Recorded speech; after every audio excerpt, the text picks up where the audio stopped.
सही बात और है। हनुमान जी के बारे में सुना कि वो एकमात्र जीवित व्यक्ति हैं। उसमें अब लिखा है ना, चारों युग प्रताप तुम्हारा।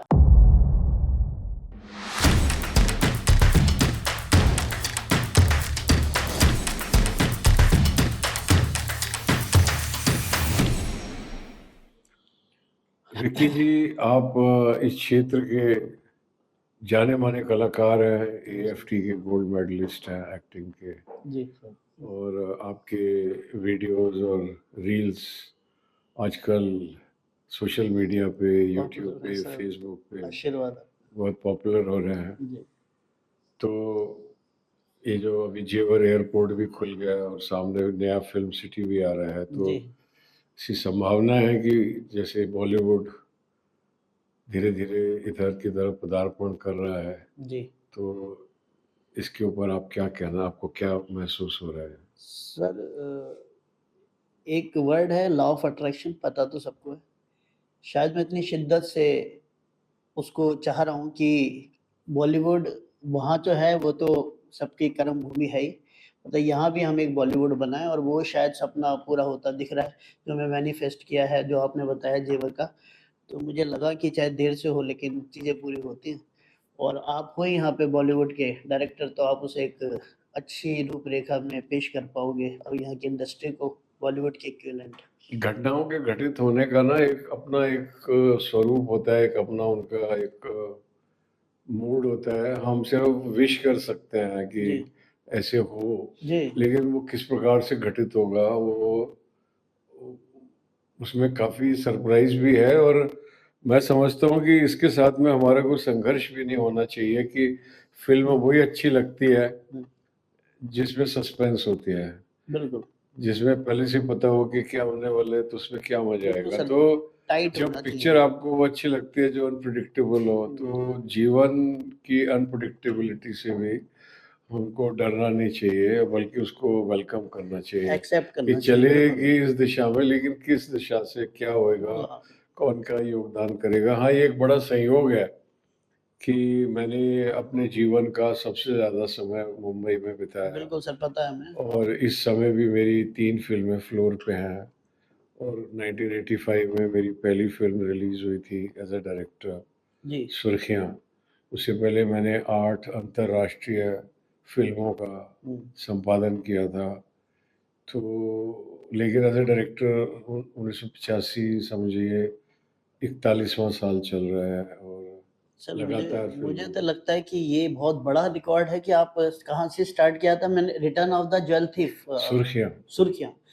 सुर्खियों से मैं तो कहता हूँ कि सर सुर्खियों में आए, फिर आपने कभी इंडस्ट्री अंधेर में गर्दी, अंधेर कर दी, return of jewel thief, return of the jewel भारत थीफ। भाग्य हाँ। विधाता, इट्स रॉकिंग, दर्द disco, Riyasat, why I killed Gandhi, red, and अभी Subhash Chandra Bose, the lost treasure, क्या बात सर। एंड पंडित जी, एक साइको थ्रिलर है, हॉरर कॉमेडी, अच्छा investigating into the other world, अच्छा, and horror other comedy, it's G horror G comedy. Legs 3 and history two, history to वाला Legs 3 2 अच्छा, and बहुत बढ़िया सर। Bhul Bhulaiya, अच्छा that kind of a film. And then we are doing a film like Dhurandhar, multi-star cast, a crime thriller with which is patriotic. Basically, it's not anti-Pakistan or anything, but it is anti-crime and patriotic in the sense कि it is driven by love for our country. So these are the various films which are sir, on वो तो film. आपका energy level देखते हैं हम, आपको देखकर हमें लगता है कि हम तो उस हिसाब से कुछ नहीं कर रहे।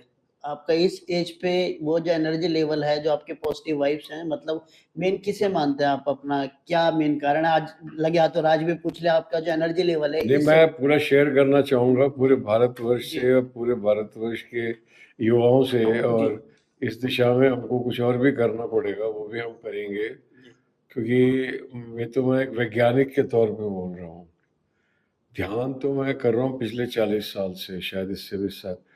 1977 में मैंने ओशो से दीक्षा ली थी, अच्छा और उन्होंने मुझे स्वामी अशोक सरस्वती नाम दिया था, और तब से मैं मेडिटेशन तो कर ही रहा हूँ। और वो सारी फिर रिड्यूस हो के विपस्सना पे आ गई कि मैं 24 घंटे ध्यानस्थ ही रहता हूँ कि जैसे मैं अभी बात कर रहा हूँ, मेरे प्रेजेंट। अंदर कुछ है जो स्थिर है, जो दर्शक के रूप में इस क्षण को देख रहा है। तो ये आध्यात्म की दिशा में चल रहा था, लेकिन संसार में रहते हुए विजयी होने का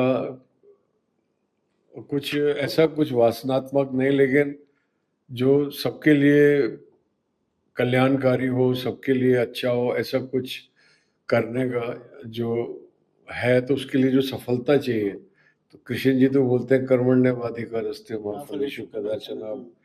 अब हम तो कर्म तो करे जा रहे हैं, लेकिन जो सफलता चाहिए वो नहीं मिल रही। तो ये ऐसा कोइंसिडेंस हुआ कि विश्वात्मा ने देखा और उद्धव ठाकरे मुख्यमंत्री बन गए छल कपट से महाराष्ट्र के। और उन्होंने एक मेंबर ऑफ पार्लियामेंट है नवनीत, उनको बोला कि अगर उन्होंने हनुमान चालीसा का जाप किया मेरे मातोश्री के बाहर तो अरेस्ट कर लूँगा। तो यही 4 साल 5 साल पहले की बात है। तो मेरे को जिज्ञासा हुई कि हनुमान चालीसा, मैंने यूट्यूब पे हनुमान चालीसा सर्च किया तो उदित नारायण जी द्वारा गाई बात मैंने सुनी, तो बहुत ही कर्ण प्रिय भी लगी, अच्छी भी लगी। और पहले भी मैं पढ़ चुका था, तो मैंने अब उस दिन से ना मैं रोज सवेरे उसको लगाता हूँ और उसके साथ तो गाता एक हूँ। एक शब्दों में गूज़बम्प और आ जाते मेरे को, मैं समझता हूँ कि एक व्यक्ति को संसार में जो कुछ चाहिए एक कंप्लीट प्रेयर है अपने। सही बात और है। हनुमान जी के बारे में सुना कि वो एकमात्र जीवित व्यक्ति हैं। उसमें लिखा है ना, चारों युग प्रताप तुम्हारा। राम जी त्रेता युग, कृष्ण जी द्वापर युग, लेकिन ये हनुमान जी जो चारों युग प्रताप तो तुम्हारा जब से आभास मैंने होता है। हनुमान चालीसा का जाप करना चालू किया जी, तो तब से ना ये एक एनर्जी मतलब लेवल एक बूस्ट अप एनर्जी होता रहा, लेवल बूस्ट अप होता रहा। बूस्टअप होता चला गया। और वही सर पिछले आज 1.5 साल में मैंने एकांतवास और हनुमान जी का जाप ये सब किया। तो ये मैं कोई नहीं सर, ये किसी बहुत स्वामी और उनकी तरह लोकप्रियता प्राप्त करने के लिए नहीं कह रहा हूँ कि, जी जी नहीं, ये तो लेकिन आप सभी को बता रहे एक हैं। हमको इच्छा है कि एक हनुमान जी का रैप जैसा ना जेन जी के लिए बनाया जाए, क्या बात तो सर, क्या एकदम बात से है। वो क्रेज होएगा ये सर इस पे और वो उससे आपने बहुत ऊर्जा भी मिलेगी। ऊर्जा सर, उससे बड़ा कुछ आपने बिल्कुल सही कहा। एक एक शब्द उतनी मतलब ताकत देते हैं। और आज आपकी मतलब इस बदौलत सबको पता लग गया, मतलब मीन्स ध्यान और हनुमान चालीसा मेन कारण है आपके एनर्जी लेवल के, जो आप इतना कंसंट्रेशन के साथ आज भी उसी एनर्जी के साथ काम कर रहे हैं।